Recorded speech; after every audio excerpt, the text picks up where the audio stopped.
बच्चों, पिछली वीडियो में हमने आपका जो विषय लिया था वो था घरानों का वर्णन। उसमें हमने मुख्यतः आपके ख्याल गायकी के घरानों पर जिक्र किया, जिसमें हमने ग्वालियर घराना, आगरा घराना और जयपुर घराना, इन घरानों का परिचय और उनकी विशेषताएं के बारे में जाना। आज जो हम घराना ले रहे हैं वो पहला घराना है किराना घराना। किराना घराना जो है, इस घराने का संबंध प्रसिद्ध बीनकार बंदे अली जी से माना जाता है। बंदे अली खां साहब जो थे वो ग्वालियर के प्रसिद्ध ख्याल गायक हद्दू खां के दामाद थे और स्वयं बहुत एक अच्छे ध्रुपद गायक भी थे। और कोल्हापुर की जो प्रसिद्ध सारंगी वादक हैदर खां साहब थे वो उन्हीं के शागिर्द जो है मान रहे हैं। इस घराने का जो प्रतिनिधि कलाकार हैं उसमें जो है वो प्रसिद्ध गायक अब्दुल करीम खां साहब जो है उनको माना जाता है, जो कि मूलतः किराना के निवासी थे और घराने की तालीम उन्होंने अपने वालिद जो थे काले खां साहब और चाचा अब्दुल्ला खां से प्राप्त की थी। और साथ ही किराना घराने के अब्दुल रहमान खां से उन्होंने ख्याल गायन की विशेष शिक्षा जो थी वो हासिल की थी। तो स्वरों का जो सुरीलापन है और चैनदारी जो है वो इस घराने की जो है एक बहुत ही ख़ास विशेषता मानी जाती है, क्योंकि मुख्यतः मूलतः ये बीनकारों का जो है घराना माना जाता है। इस कारण उनकी गायकी में जो है वो स्वरों का लगाव, लोच और मीर का काम जो है इस घराने की गायकी में अधिक नज़र आता है। और जो अब्दुल करीम खां साहब जो हैं उनके अतिरिक्त जो हैं इसी घराने के दूसरे प्रतिनिधि गायक रहे हैं वही उस्ताद वहीद खां साहब, जिनकी शिक्षा उन्होंने अपने चाचा कोल्हापुर के हैदर खां साहब से प्राप्त की थी। और इसके अतिरिक्त इस घराने में कलाकारों की एक बहुत लंबी सूची है, जिसमें कि पद्मश्री सौभाग्यवती हीराबाई बड़ौदकर, स्वर्गीय सुरेश माने, फिरोज़ निजामी, तो उसके अतिरिक्त सवाई गंधर, गंगूबाई हंगल, पंडित भीमसेन जोशी, बेहरे बुआ आदि कई ऐसे नाम हैं जिन्होंने इस घराने को एक बहुत ही अच्छे मुकाम तक पहुंचाया। और आज भी जो है इनकी वजह से ये घराना जो है जाना जाता है। इस प्रकार और स्वर्गीय जो अब्दुल करीम खां साहब थे और उनके शिष्य परिवार के कारण ये घराना जो है महाराष्ट्र प्रदेश में जो था अधिक पनपा। इस घराने की जो मुख्यतः विशेषताएं हैं वो है स्वर लगाने का अपना एक विशेष ढंग और एक एक स्वर की जो है बढ़त करते हुए गाने को आगे बढ़ाना, और साथ ही आलाप प्रधान गायकी तथा ठुमरी अंग की प्रधानता, ये जो है इस किराने घराने की विशेषताएं मानी जाती हैं। अगला घराना जो है वो है पटियाला घराना। पटियाला घराना जो है वो स्वर्गीय बड़े गुलाम अली खान के कारण जो है आज समस्त भारत में जो है प्रसिद्ध है। ये जो घराना है उन्हीं के नाम से जो है जाना जाता है। पंजाब प्रदेश में ख्याल गायकी का प्रसार जो था वो विभिन्न रियासतों में होता रहा, जिसमें पटियाला, नाभा, कपूरथला के अलावा अन्य रियासतों में भी ख्याल गायकों को इसमें प्रश्रय मिला।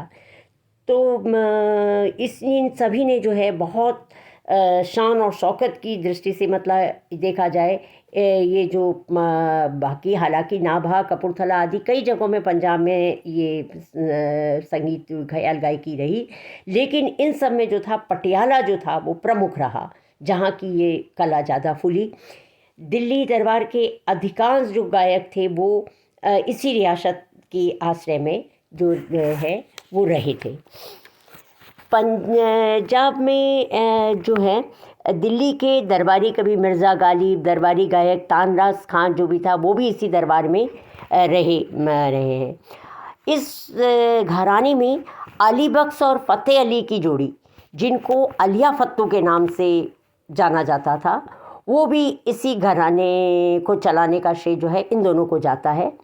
और इनकी गायकी में दिल्ली ग्वालियर और जयपुर, इन तीनों घरानों का सुंदर सम्मिश्रण देखा जाता है। स्वर्गीय बड़े गुलाम अली जी जो थे वो स्वर्गीय फ़तेह अली जी के वंशज थे और वे अली बख्श के पुत्र थे। इस घराने में सारंगी वादन भी जो है वो पूर्वजों से चला आया है। स्वयं बड़े गुलाम अली जी भी शुरू में सारंगी वादक रहे, लेकिन बाद में उन्होंने उत्कृष्ट ख्याल गायक के रूप में अपना नाम कमाया। पटियाला घराना देखा जाए तो वास्तव में दिल्ली का ही घराना रहा है, परंतु पंजाब की स्थानीय शैलियों से प्रभावित होने के कारण ये पंजाब घराना बन गया और पटियाला रियासत में पनपने के कारण वही पटियाला घराना कहलाया। ये घराना जो है इसमें तैयारी का और रंगीनी का है जो है एक विशेष अंदाज हमें देखने को मिलता है। और आलिया फत्तू की रची हुई जो ठुमरियाँ हैं वो आज भी अपनी कोमलता, रसीलेपन और टप्पेबाजी की तानों के कारण आज भी जो है वो संसार में बहुत प्रसिद्ध हैं। स्वर्गीय बड़े गुलाम अली जी को अपने चाचा काले खां साहब से शिक्षा मिली थी और उनके पिता जो अली बख्श और चाचे जो काले खां साहब को बड़े मियाँ कालू खां से शिक्षा प्राप्त हुई थी। इस घराने की जो विशेषताएं मानी जाती हैं वो है ख्याल की जो कलापूर्ण बंदिश है, किंतु ख्याल जो हैं वो संक्षिप्त ख्याल होते हैं। दूसरा, अलंकारिक वक्र तथा विरत की तानों का प्रयोग यहाँ देखने को मिलता है। तानों की तैयारी और उनका अधिक प्रयोग इसमें मिलता है। इसके अतिरिक्त ख्याल के साथ पंजाब अंग की ठुमरी गाने में भी निपुणता इस घराने के कलाकारों में होती है। दूसरा, गले की तैयारी जो है वो भी इस घराने की जो है वो अपनी जो है एक अलग ही पहचान जो है रखती है। इस प्रकार ये जो दोनों घराने हमने सीखे ये आपके ख्याल गायकी के घराने थे।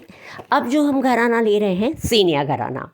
सेनिया घराना जो है वो वाद्य से संबंधित घराना है, यानी और वाद्यों में भी तत्वाद्य यानी तंत्र वाद्य जो है जिसमें सितार आता है ये जो है उसका जो है घराना माना जाता है सेनिया घराना।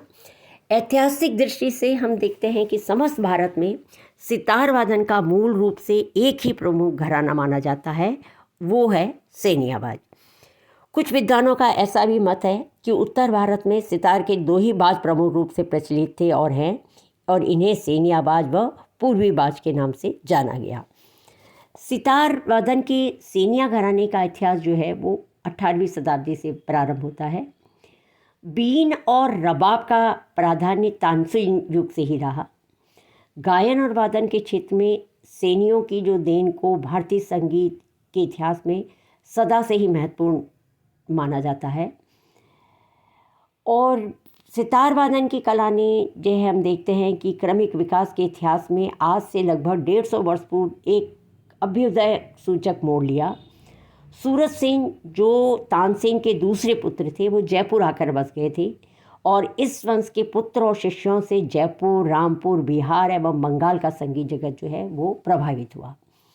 तो मियाँ तानसेन के पुत्र सूरत सेन के वंशज विख्यात सितारी मसीद खां के वंशज जयपुर जाकर रहने लगे और वे ही बाद में सेनिया वंश के रूप में जाने गए।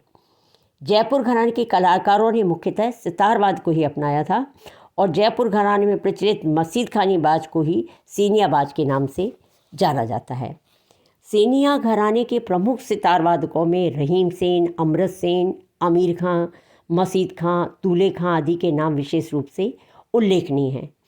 इन लोगों ने सभी सितारवादकों ने समय समय पर अपने वादन में विभिन्न नवीन तथ्यों का समावेश किया, जिस कारण सेनिया घराने के कालांतर में अन्य घरानों की अपेक्षा सेनिया घराना जो था वो ज़्यादा प्रमुखता से आगे आया और उसने अपनी एक विशेष पहचान जो है बनाई। इन वादकों द्वारा प्रचलित वादन शैली को ही सेनियाबाज के नाम से जाना जाता है।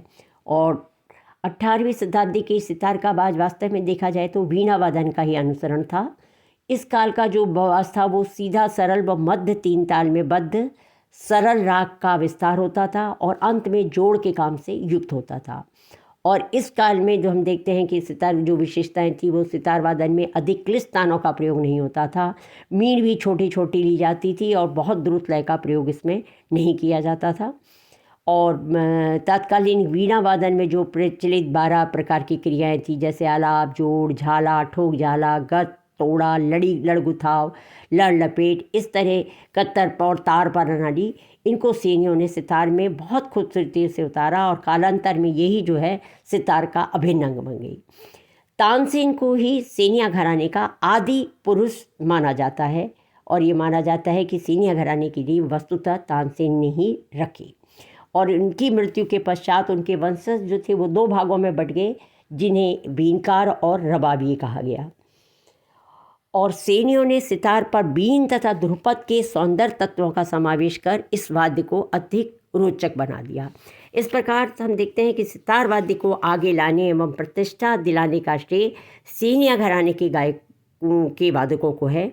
उन्होंने ही सितार में कई नवीन परिवर्तन कर उसे मुख्य वाद्य के रूप में पहचान दिलाई और इस प्रकार ये जो सेनिया बाज है आज ये पूरे उत्तर भारत में जो ये प्रचार था और इसके पश्चात जो था वो अन्य बाजों का फिर उदय हुआ। और यद्यपि वर्तमान काल में सितार वादन के अन्य कई जो घराने हैं वो भी प्रचलन में हैं, परंतु इन सभी घरानों का मूल जो घराना है वो सितार वादन का जो है वो सेनिया घराना ही माना जाता है। Thank you.